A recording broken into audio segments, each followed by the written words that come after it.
Race number 8.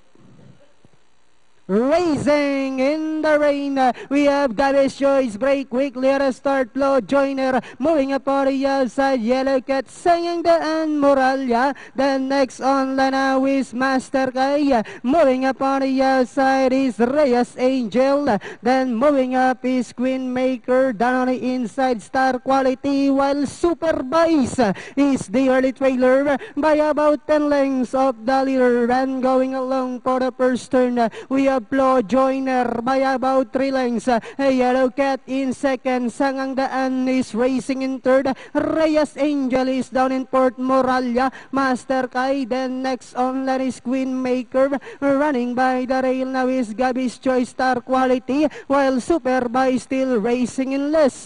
Back to the leader. We have Flo Joyner.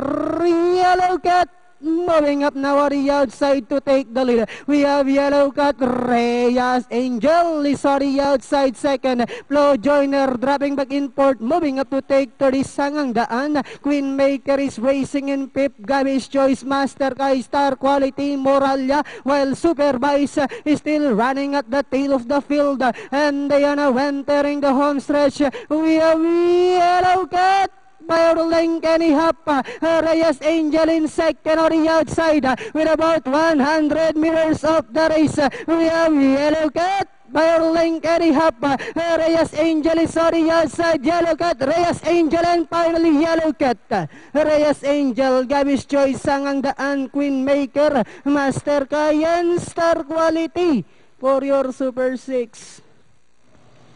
So, it was number 6, Yellow Cat, ang ating winner dyan. Actually, magiging datingan natin 612945, no?